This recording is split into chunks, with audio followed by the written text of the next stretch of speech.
On cold days inside your car, you can breathe on the window and draw on the glass. I got in my car, and as I look at the windshield, I see a few small baby hands. I thought it was strange someone would let a baby play on my car's windshield. I had an urge to touch the baby prints, and as I touched it, I wiped away the prints. The handprints were made from inside of my locked car.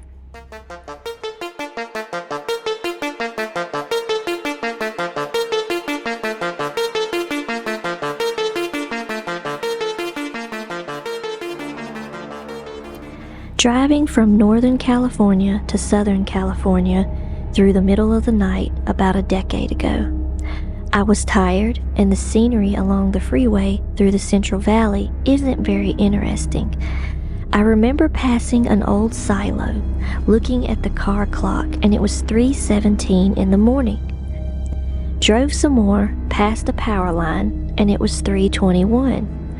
I blinked, shuffled in my seat, and passed that same old silo, and it was back to 3:17.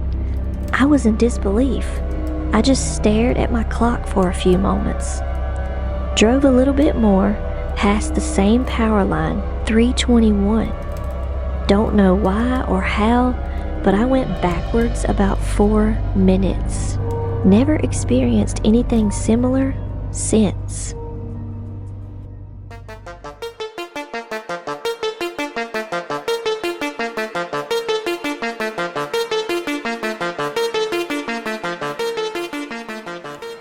This happened around 1991.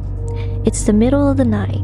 I'm standing in my sister's living room, and it must be a full moon, because even though it's around 1 a.m. and the lights are off, I can see clearly.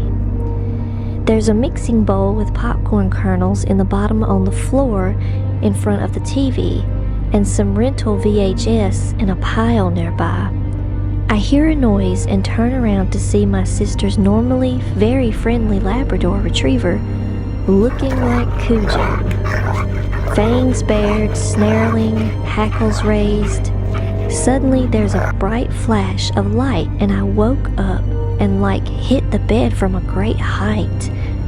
I think that was a weird dream. Eventually I fall back to sleep, and in the morning I call my sister, planning to tell her the story. But she preempts me by telling me about the weird thing that happened in the night. They woke up to the sound of the dog snarling about 1 a.m. Her husband thought there was a prowler in the house, got a gun, and went to find the dog. She was standing in the living room snarling at the middle of the room. He couldn't see anyone, so he flipped on the light. No one was there.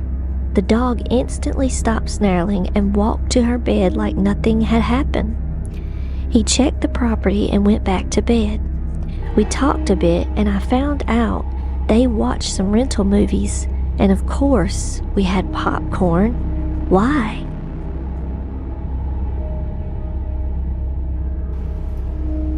Don't forget to sleep with your lights on.